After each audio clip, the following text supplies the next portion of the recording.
Hello, this is David. Today we're going to be going over a few problems on homework 4.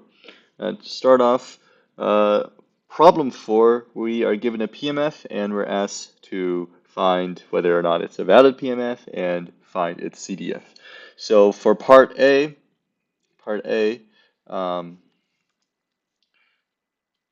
to find if it's valid, we first need to satisfy the normalization property, which normalization property, should say, is if you sum the PMF,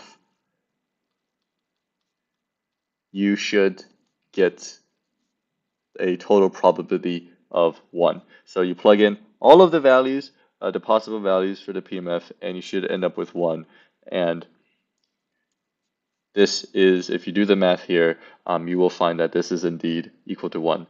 Non-negativity means that the PMF cannot be less than 0, cannot be negative, and we verify that by using our log rules. We break apart this our PMF, and then we plug in our lowest value of x, which is x equals 1, and we'll find that this is indeed greater than 0. And if you plug in any higher x values, it'll also be greater than 0. So for part B, I think it's easiest to start off by just plugging in numbers into our PMF and then trying to identify some sort of pattern that we can find, and then write a function for the CDF. So to start off, what is a CDF? So a CDF is basically we go from negative infinity to positive infinity, and whenever we find a probability, a non-zero probability, we add that to our CDF. So where does the non-negative probability start? At x equals 1, that's when we start getting some non-negative, or non-zero, I should say, non-zero probabilities. And so we begin to plug in values at x equals 1, and at x equals 1, the probability equals equals log 2. Okay? And then we go on and on until we hit x equals 2. And with the CDF, we're dragging along the probabilities that we found previously. So we will add log 2 plus the probability, the new probability at x equals 2. I'm going to assume that these are all log-based tens for simplicity's sake. And at x equals 2 is going to be log 3/2. And we can simplify this, again using our log rules. Make sure you know them before the exam. This will equal to log 3. And then we go on to x equals 3, and we bring along our previous probabilities, so log 3, and we add log, for log 3, it's going to be 3 plus 1 divided by 3, so this is going to be a log of 3/4, and we're going to use our rules, our log rules again. Find that this is log 4. So graphically, let's show this graphically. What we're doing here is at x equals negative infinity all the way up to x equals 1, we have a probability of 0. We haven't summed any probabilities. And then at x equals 1, we suddenly jump up to x equals, or f of x equals log 2. And at x equals 2, and this will continue, because between x equals 1 and x equals 2, we don't have any non-zero probabilities until we hit x equals 2, and eventually at x equals 2 we find that there's another probability that we can sum into our CDF, and this will be log 3, and then we can go on to x equals 3, and uh, this will be log 4. You can read that. And this will go on and on and on and on, and this will go on until we get x and hit x equals 9. And at the point that we hit x equals 9, because we've run through all of the non-negative probabilities, the CDF should sum up to 1.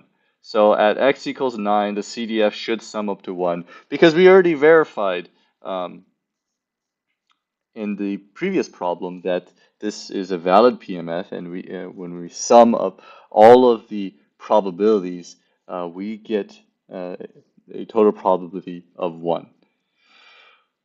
So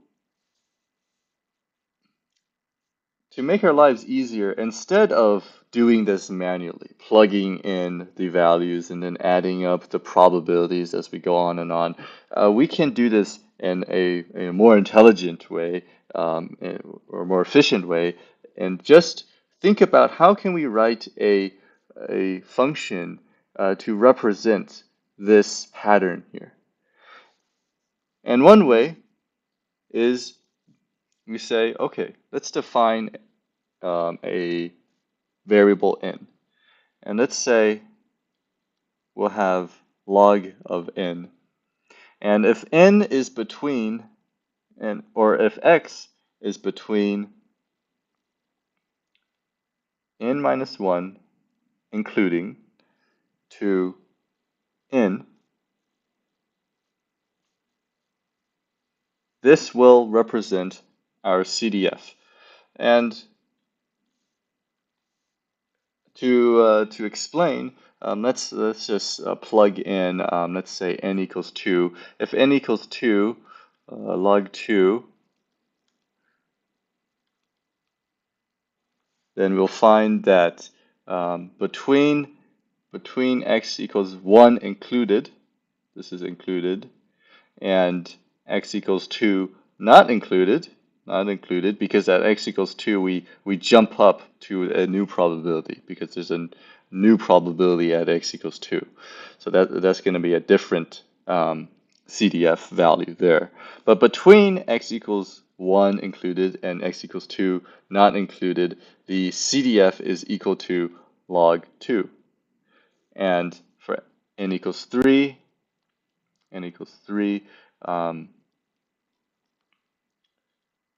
we plug in the values, and we could see that this indeed follows the pattern that we have going here, right? So at x equals 2 included, we have the probability is log 3, x equals, and this goes up to x equals 3 not included. And this will go up all the way till we hit, this pattern will continue all the way up until we hit x equals 9. And I should actually make this clear. This is where the point x equals 9 is.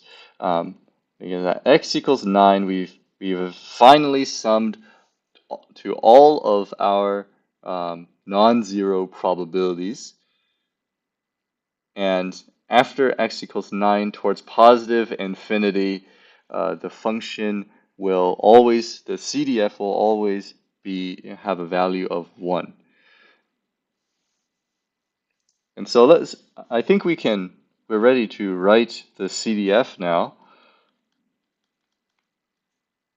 So starting from negative infinity to x equals 1 not included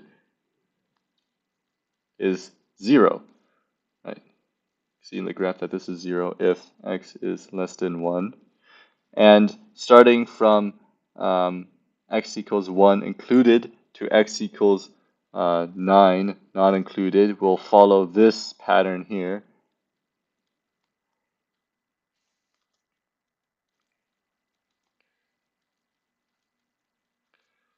And n, we have to start n at 2 because we have an n minus 1 here. So we started at 2, but we end it at 9. And then after x equals 9, the total probability will equal 1 if if if x is greater than or equal to 9.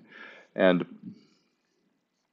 And so that is the CDF. I highly encourage you when you encounter problems like these to really just plug in a few values at the start and try to identify a pattern and um, and, and eventually you'll get better at writing out a function that can represent the CDF. And this will be a lot faster than simply plugging in values or yeah, and just manually doing the CDF. It's a lot easier to do then. And um, additionally, it's important that we recognize the CDF is a continuous function, so you should have interval bounds. Should have interval bounds. There shouldn't be uh, discrete values in the CDF. What I mean by discrete, I mean you have a probability at x equals 1 is log 2.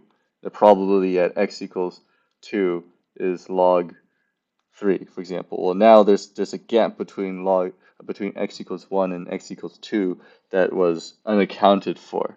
And this would be an unvalid CDF because every value between negative infinity to positive infinity, every x value must be defined um, to a you could call it a y value or a probability. So I hope this clears up any confusion, and if you still have questions, feel free to email us or go to office hours.